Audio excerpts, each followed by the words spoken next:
राधे राधे प्यारे भक्तों, जय शिव शंकर, जय मां पार्वती। प्यारे भक्तों, आप सभी को हमारे यूट्यूब चैनल रोहिणी ज्ञान में हार्दिक स्वागत है।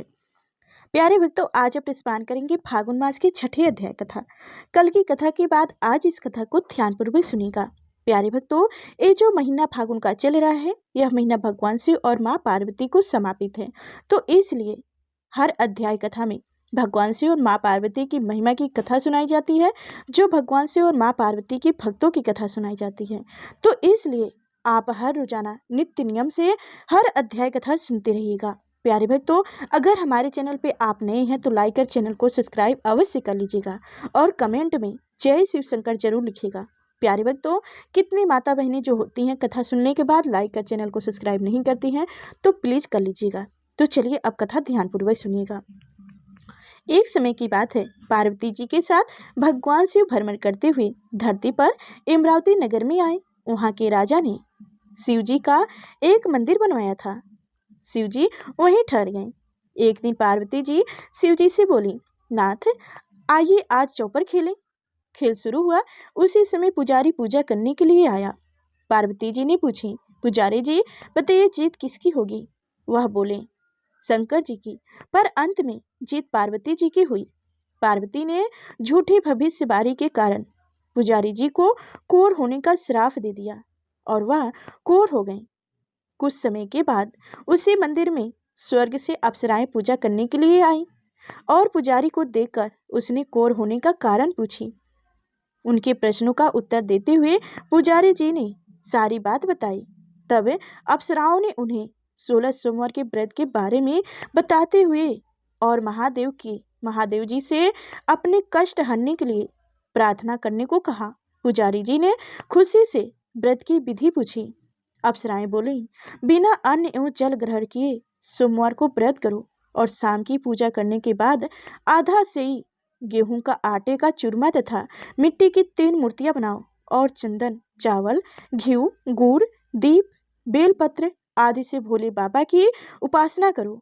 बाद में चूरमा बनाकर भगवान को चढ़ाओ और फिर इस प्रसाद को 3 हिस्से में बांटकर एक हिस्सा लोगों में बांट दो, दूसरा गाय को खिला दो और तीसरा हिस्सा स्वयं खाकर पानी पीकर सो जाओ। इस विधि से 16 सोमवार करें और 17वें सोमवार को 5 सेई गेहूं के आटे की चूरमा बनाकर लोग भोग लगाकर बांट दें। फिर परिवार के साथ प्रसाद ग्रहण करें। ऐसा करने से शिव जी तुम्हारे मनोरथ पूर्ण करेंगे। यह कहकर अप्सराएं स्वर्ग को चली गईं। पुजारी जी यथा विधि व्रत करके पूजन करने लगे और रोग मुक्त हो गए। कुछ दिन बाद शिव पार्वती दोबारा उस मंदिर में आई। पुजारी जी को कुशल पूर्वक देखकर पार्वती ने उनसे रोग मुक्त होने का कारण पूछी। तब पुजारी ने उनसे 16 सोमवार की महिमा एवं वर्णन किया। 16 सोमवार की महिमा की बातें बताई, जिसके बाद माता पार्वती ने भी यह व्रत किया और फलस्वरूप रूठे हुए कार्तिकेय जी के माँ के आज्ञाकारी पुत्र हुए। इस पर कार्तिकेय जी ने भी माँ गौरी से पूछी कि क्या कारण है कि मेरा मन आपके चरणों में लग गया, जिस पर उन्होंने अपने व्रत के बारे में बतलाया। तब गौरी पुत्र ने भी व्रत किया, जिसके फलस्वरूप उन्हें अपना बिछड़ा मित्र मिला। मित्र ने भी अचानक मिलने का कारण पूछा और फिर व्रत की विधि जानकर उसने भी विवाह की इच्छा से 16 सोमवार का व्रत किया। व्रत के फलस्वरूप वह विदेश गया। वहाँ राजा की कन्या का स्वयंवर था। उस राजा का प्रण था कि हथनी जिनको माला पहनाएगी उसी के साथ पुत्री का विवाह होगा। वह ब्राह्मण भी स्वयंवर देखने की इच्छा से एक और जा बैठा। हथनी ने माला उस ब्राह्मण कुमार को पहनाई। धूमधाम से विवाह हुआ। तत्पश्चात दोनों सुख से रहने लगे। एक दिन राजकन्या ने पूछी, नाथ आपने कौन सा पुण्य किया जिससे राजकुमार को छोड़कर हथनी ने आपका वर किया? ब्राह्मण ने 16 सोमवार का व्रत विधि बताते हुए कहे कि हम इस तरह से विधि व्रत भगवान शिव का 16 सोमवार का व्रत किए, जिससे आपको प्राप्ति हुई। उसके बाद राजकन्या ने पुत्र प्राप्ति के लिए व्रत किया और स्वर्गुण संपन्न पुत्र प्राप्त की। बड़े होने पर पुत्र ने पूछा, माताजी, किस पुण्य से आपको मेरी प्राप्ति हुई? राजकन्या ने अपने पुत्र को भी शिव जी के इस व्रत के बारे में बतलाया। तब उनके पुत्र ने राज्य की कामना से 16 सोमवार व्रत किया। तभी राजा के दूत ने आकर उसे राजकन्या के लिए वर किया।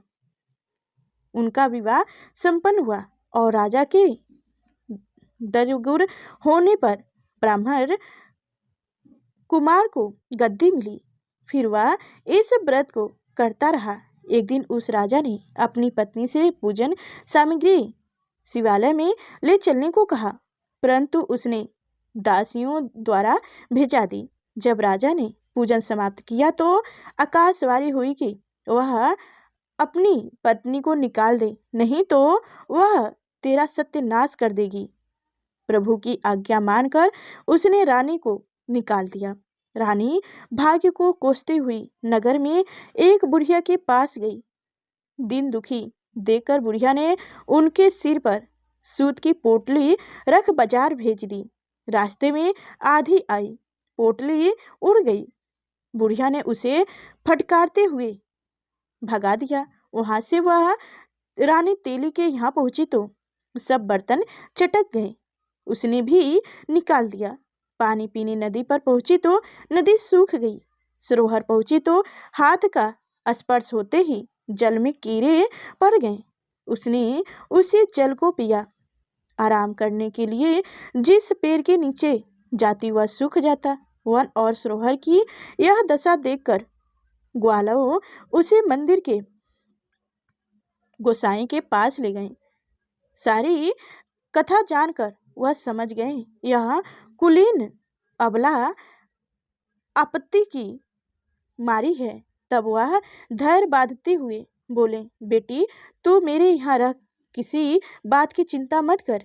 रानी आश्रम में रहने लगी, परंतु जिस वस्तु पर उसका हाथ लगे उसी में कीड़े पड़ जाते। दुखी होकर गोसाई जी ने पूछे, बेटी, किस देव के अपराध से तेरी यह दशा हुई? रानी ने बताया, मैंने पति आज्ञा का उल्लंघन किया और महादेव जी के पूजन में नहीं गई। तब गोसाई जी ने शिव जी से प्रार्थना की और बोली, बेटी, तुम 16 सोमवार का व्रत करो। रानी ने विधिवत 16 सोमवार का व्रत पूर्ण किया। इसके प्रभाव से राजा को रानी की याद आई और दूतों को उनकी खोज करने के लिए भेज दिए।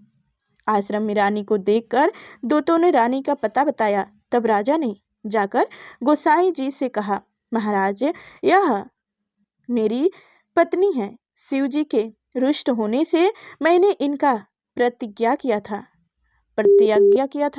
और आप इसे जाने की आज्ञा दे। गोसाई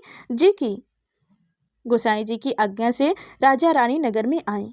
प्रजा उनके स्वागत में पूरी नगर को सजाया।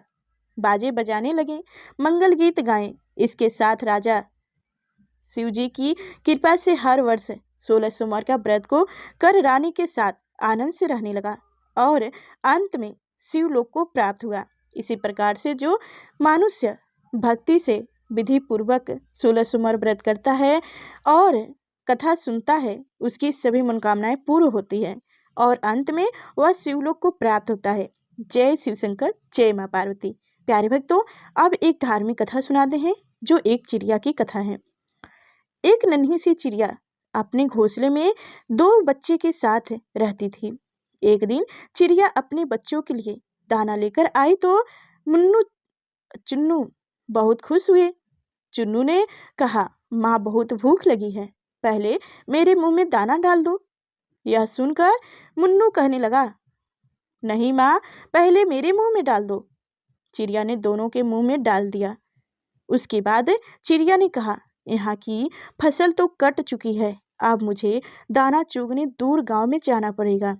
मैं कुछ दाने घोंसले में रख दूंगी, तुम थोड़े थोड़े खा लेना, मैं एक दिन बाद वापस आऊंगी।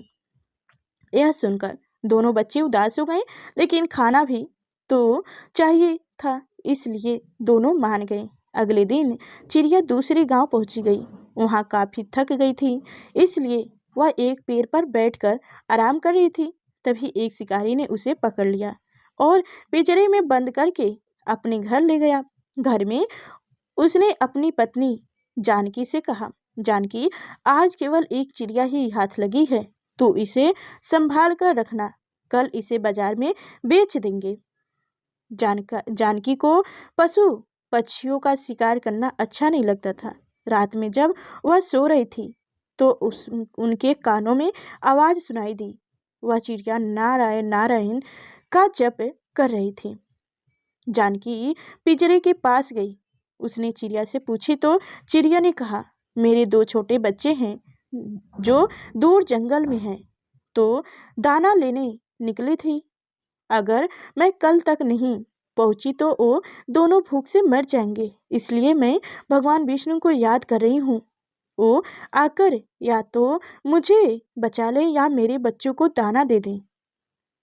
जानकी ने कहा, हम तो शिकारी हैं, हमने अभी भगवान की पूजा नहीं की, लेकिन तुम नन्ही सी चिड़िया हो, तुम्हें लगता है कि भगवान विष्णु तुम्हारी रक्षा के लिए आएंगे? तब चिड़िया ने कहा, हाँ, भगवान विष्णु जगत के पालनहार हैं, वो अवश्य आएंगे। जानकी ने कहा, मैं अपने पतिव्रता धर्म से बंधी हूँ, इसलिए मैं उन्हें धोखा देकर तुम्हें छोड़ नहीं सकती, लेकिन मैं यह देखना चाहती हूँ कि भगवान तुम्हारी रक्षा कैसे करते हैं। यदि तुम्हारी बात सत्य हुई तो मैं भी उसी समय से सब छोड़कर भगवान विष्णु की भक्ति करूंगी। यह सुनकर चिड़िया बोली, मुझे तो भगवान विष्णु पर विश्वास है, लेकिन लगता है भगवान ने तुम्हारे मन में भक्ति जगाने के लिए ही यह लीला रचाई है। सुबह जानकी ने यह सारी बातें अपने पति को बताई। तब उसने कहा, यह सब बेकार की बातें हैं, आज मैं इसे बेचने जाऊंगी और वो इसे खा जाएंगे। तब जानकी ने कहा, आप इसे छोड़ दीजिए, मेरे मन में इसके लिए दया भर गई है, इसके बच्चे रो रहे होंगे। लेकिन शिकारी नहीं माना। तब हार कर जानकी ने कहा, ठीक है, मैं भी आपके साथ चलूंगी, आज देखती हूँ इस चिड़िया का विश्वास जीतता है या नहीं। शिकारी ने चिड़िया एक शिकारी को बेच दी। शिकारी उसे काटने की तैयारी करने लगा। तब चिड़िया खुशी से झूमने लगी। उसे झूमता देखकर जानकी ने पूछी, अरे, तू मरने वाली हो तो और खुश हो रही हो? तब उस नन्ही चिड़िया ने कहा, मैं इसलिए खुश हूँ कि यदि मैं मरने वाली हूँ तो भगवान विष्णु ने मेरे बच्चे की रक्षा कर ली होगी। जैसे ही कसाई उसे मारने लगा, तभी वहाँ एक औरत आई और उस कसाई से कहा, भैया, मुझे यह चिड़िया दे दो, जितने पैसे चाहिए ले लो। कसाई वह चिड़िया उसे बेच दी। तब जानकी ने उसे पूछा, बहन, तुमने यह चिड़िया क्यों खरीदी? तब उस औरत ने कहा, मेरा बेटा बचपन से गूंगा है, मुझे एक साधु बाबा ने मुझे यहाँ भेजा और बताया था कि एक चिड़िया की बलि दी जा रही है, उसे बचाकर उसका जूठा पानी अपने बेटों को पिलाना। वह बोलने लगेगा। मैं सही समय पर आ गई। वह औरत चिड़िया का जूठा पानी लेकर उसे आजाद करके चली गई। तब चिड़िया ने कहा, देखा भगवान विष्णु ने मुझे और मेरे बच्चे को मरने से बचा लिया। यह सुनकर जानकी और शिकारी की आंखों से आंसू बहने लगे। उसकी बात सुनकर शिकारी और उसकी पत्नी जानकी के साथ उस कसाई ने भी अपना काम छोड़ दिया और दिन रात भगवान विष्णु की भक्ति में लग गए। भगवान विष्णु की कृपा इस संसार के सभी जीवों पर बनी रहे, यही हमारी प्रार्थना है। जय शिव शंकर, जय मां पार्वती, जय हो विष्णु भगवान। प्यारे भक्तों, आप सभी को हमारी कथा कैसी लगी कमेंट में अवश्य बताइएगा। और एक बार फिर से आप सभी से रिक्वेस्ट है कि अभी तक हमारे चैनल को लाइक कर चैनल को सब्सक्राइब नहीं किए हैं तो जरूर करिएगा। जय श्री हरि। प्यारे भक्तों फिर चलते हैं अगले नेक्स्ट वीडियो मिलेंगे, तब तक के लिए धन्यवाद।